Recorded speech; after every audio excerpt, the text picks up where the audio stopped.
Hey guys, what is up? Welcome back to another video. It's me, the Review Master 19 here. And it's Friday, it's cold, so you know what that means, model time. Well, not model time, but I was in a model shop in Lincoln and I happened to come across this kit. And it was in the second-hand thing, and I was like, okay, cool. I've always wanted a Gotha. Before we start the video, thank you so much for all the support on the channel. I am making videos, do not worry. I've got a few videos which I'll be sending out, well, not sending out, putting out. I've just been very busy with college and work and such. So, the Gotha, not Gotha, not Gotha, it's Gotha. Gotha Fabrics work. That is the pronunciation. So this is a 1/72 scale kit. Now, with 1/72 scale kits, this is my first World War I bomber, and I'm really out of my depth here. World War I biplanes, they have struts, they have sponsons, and it's going to be a hell of a build. So the model itself, for 1/72 scale, is massive. It's by the company Roden. So you got a few pictures of Gotha bombers with some Sopwith camels or pups or whatever they are. And then you've got this guy here, which is Ernst Brandenburg. Now, before we start the video, Ernst Brandenburg was the only pilot during World War I who wasn't a fighter ace. He was a bomber ace, and he was given a medal, I believe. But yeah, that's him. He was, unfortunately, I think he was shot down in his Gotha, or he was shot, or he crashed or something, and he lost his leg. And he continued with an artificial leg. So on the side of the box, you got all these things there. Feel free to pause the video if you want to read that. Yep. Not much is known about the Gotha, other than it's a World War I bomber, and this is one of the most advanced World War I bombers. Also, pause the video if you want to read that. Side of the box, I got this for £16, which is very good because this was a second-hand kit, and I made sure to check inside. Everything was sealed.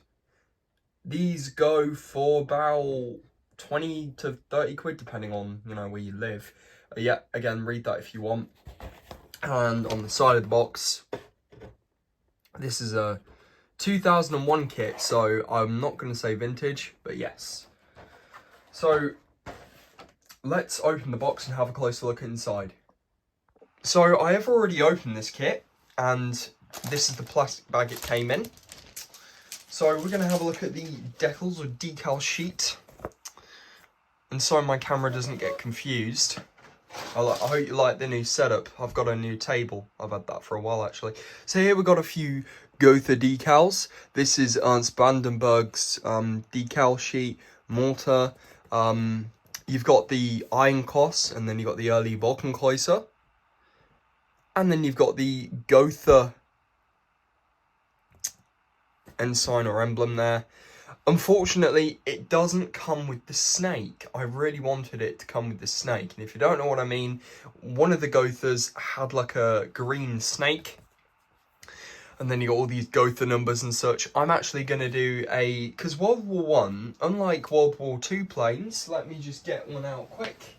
So World War I planes, unlike World War II planes, here's a World War II Stuka. This is Corgi, by the way. And yes, we've reviewed this on the channel. Plain green, not really funky camouflage, because during World War II, they were a lot more, defined and such. And, you know, they weren't making their aircraft for fun, they were making them for war. But during World War I, pilots, or flyboys, that's a really good movie, by the way. That has a Gotha in it. This is a Fokker DR1. YouTube, do not monetize me. That is the word. Made by Ernst Fokker. This is a Fokker DR1, not Doctor 1, DR1, but yeah. So you can see the really cool camouflage on it, and you've got the Wolkenkreuz instead of the Iron Cross. Very nice. So you can see the difference, but anyway, I'm going to put them on my shelf. We'll call that a day. So, World War I planes were awesome, in my opinion. Yes, they were biplanes, but the Gotha had a maximum speed of 83 miles per hour, which meant it was Back to the Future DeLorean, Marty McFly and Doc style. No, it wasn't. 83 miles per hour for a World War One bomber is actually really impressive. Anyway, so we've had a look at the decals. I'll pause the video if you want to see them. I'm sorry for waffling on this channel. You know I like to waffle on. But yeah, really cool.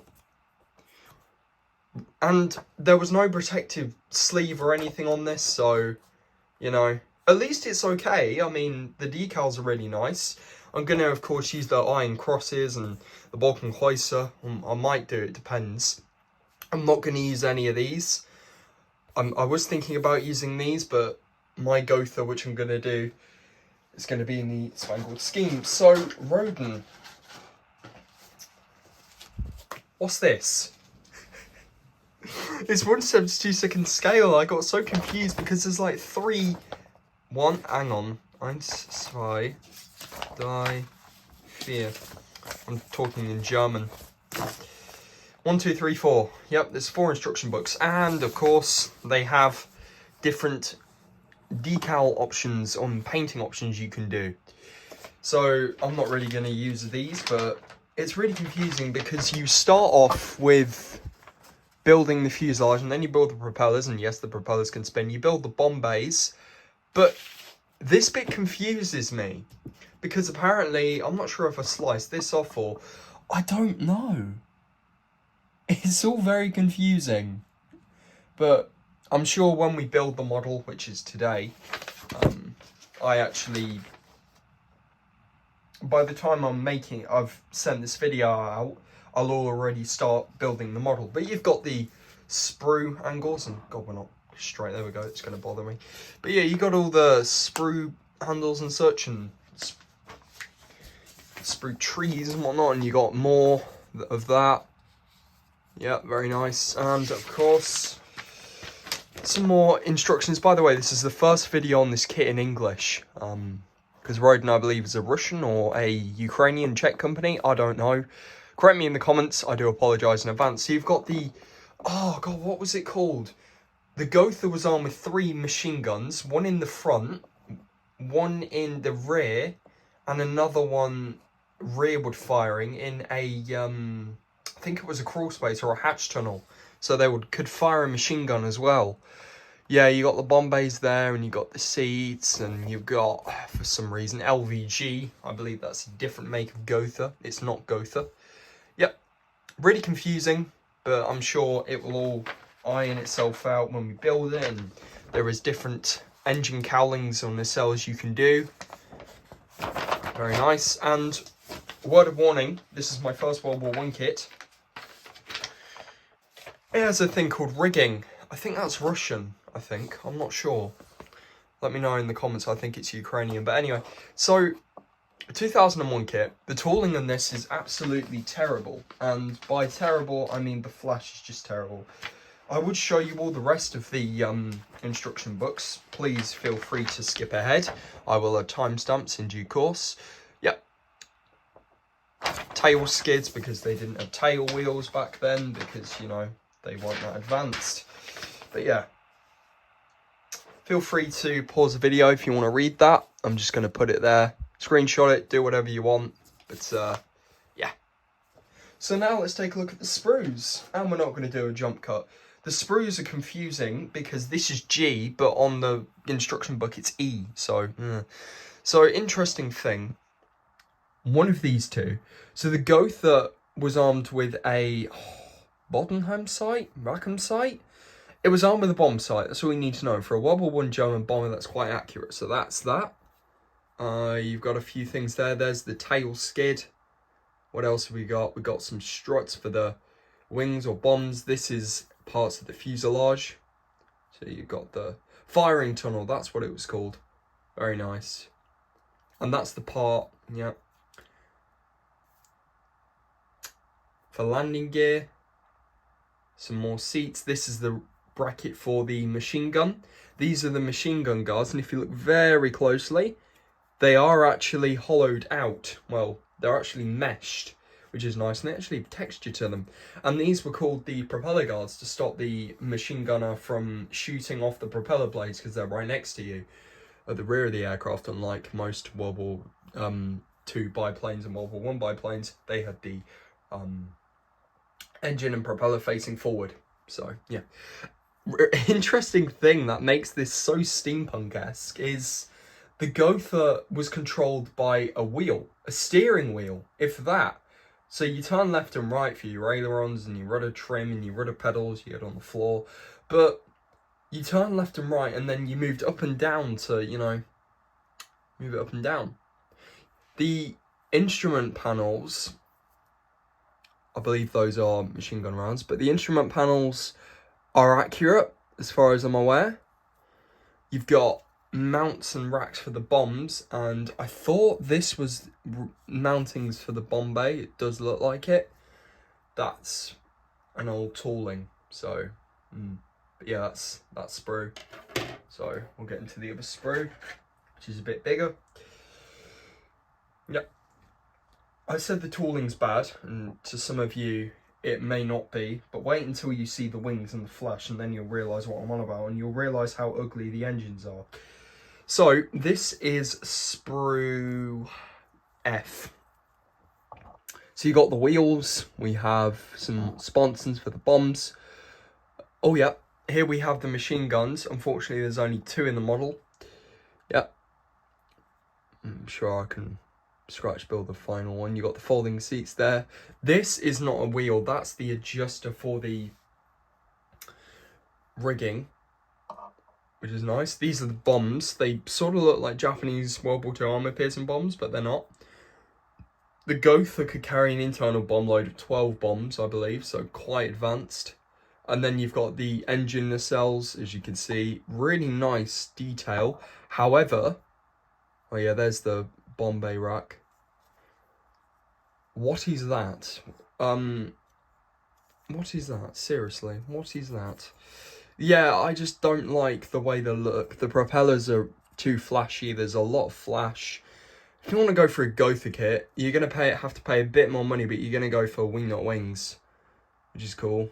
You got some more internal parts. These parts are very easy to break, so I'm going to have to be very careful with those.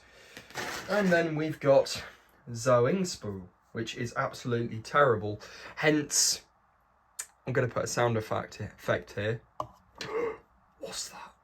That, my friends, is flash. And if you modelers on the channel know, we do not like flash, but it's a thing for the modeling process. So the wings are okay. They do have these holes where you can drill into them for the struts, so they don't fall.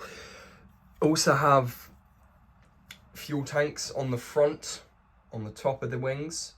So yeah, it's a biplane. So these are the main wings, and then you got these ones. And the Gothas were really interesting because this part here, the reason why there's 2 holes is for the bombs to drop. Now, it did not have a bomb bay doors. They weren't advanced back then. They had bombs in a recessed 2 bays, and then in some versions of the Gotha, they were more confined, and they would be replaced with fuel tanks to give the Gotha maximum range for nighttime or night bombing or whatever. But Gothas were mainly used for daytime bombing raids over London and England and such. As a British person myself, I know a lot about World War I Gothas. I'm just ironing out my knowledge as I go. So if I get anything wrong in the comments, let me know. But yeah, there'd be I believe the bombardier was in the front, not the pilot. In some versions there is. There's not much known about the Gotha. Brickmania made a kit, but the bomb drop feature was very inaccurate. The Gotha didn't actually lean forward when it dropped the bombs. I mean, it did lean forward to drop the external payload, but the internal payload not much is known about. So they would, of course, you know, pull string or whatever, and the bombs would fall. And the Gotha was very accurate. It was very deadly. So yeah. Got the rudder there, which is nice. And some people say that the rudder on the real Gotha did not move. It did. Because how are you going to move left and right without a rudder? I mean, the rudder controls the pitch and yaw. So if you know aeronautical stuff, you'll know. Here's the fuselage for the Gotha.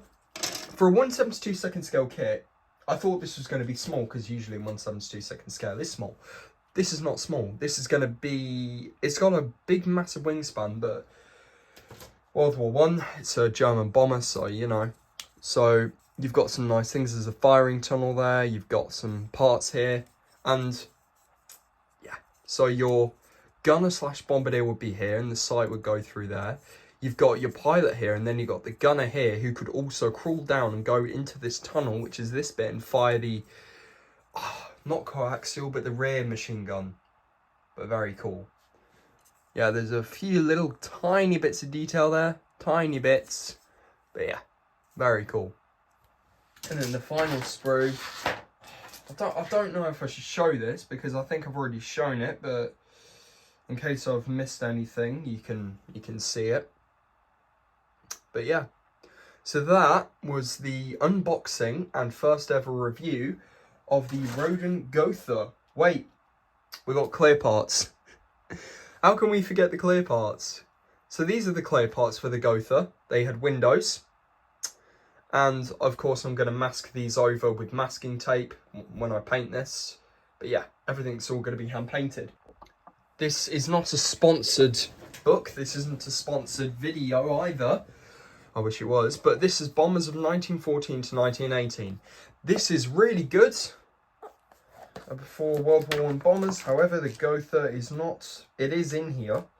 Oh, I've got the Zeppelin Stay Aachen, which I'll do another video about one day.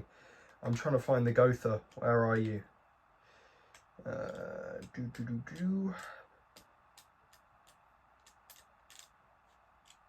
Gotha was a big boy. There you go. There's the Gotha.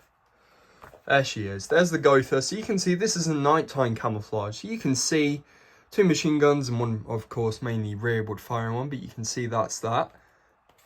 And yeah, so that's that. So I hope you learned a bit of history today, and I hope you enjoyed the video of the unboxing of this kit. I will see you in the skies when I build this thing and I paint it. I'll do updates on my YouTube shorts, but without further ado, take care and let's fly.